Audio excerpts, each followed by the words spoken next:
In this video I made 10 Minecraft blocks realistic using the latest ray tracing technology. Despite being the most popular game in history, Minecraft is known for having really basic visuals. Well, to be fair, there is an RTX version of the game, but it still doesn't compare to most other modern games. So this is how I made Minecraft realistic. First, I had to decide on 10 different blocks, and then I placed them in the scene. Next, I recorded myself walking through the scene in Minecraft using the replay mod. This way I'm able to import the camera movement into my 3D software Blender. Then I started modeling all the blocks. First up was the campfire. The campfire is basically just 4 stacked cylinders. I used sculpting to add some more details to the logs, and I put some pieces of coal in the middle. Next I made the pumpkin. I sculpted some ridges on a cube and then gave it a face. I tried to match the shape of the original face, and it worked pretty well. The ice block is actually just a block, but I gave it some surface imperfections using various sculpting brushes that I downloaded from the internet. You can download them for free from the link in the description.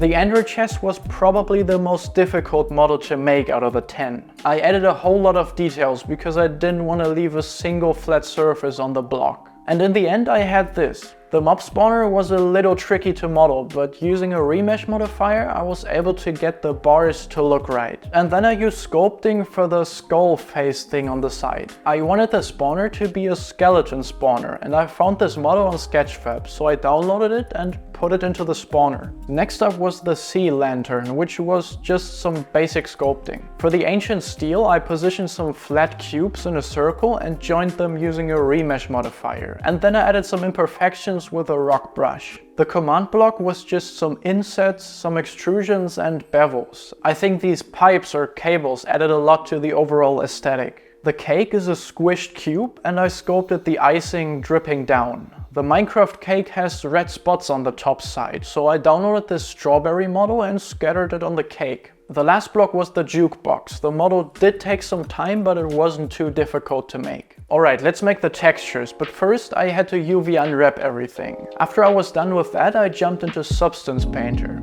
For the logs, I obviously used a wood material and painted some darker burnt spots on there. For the pumpkin, I used a pumpkin material and mixed in some dirt using a dirt generator. No one would have guessed, but I used an ice material for the ice block.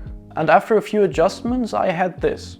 I textured the ender chest with green concrete and gold for the accents. For the main material of the chest I used more concrete. I made the ancient steel by mixing a bronze and a gold material, which turned out pretty nice. I reused the same material for the command block and did some adjustments for the other materials on the block. The icing of the cake is a snowy forest ground material and I used a bread material for the dough. The jukebox is made from wood and some plastic on the inside. The mesh that covers the speakers is also just wood. Back in Blender I gave the ground a nice 8K dirt material and made the lights on the command block glow using the color output of a noise texture. I grew some grass and then I realized my mistake.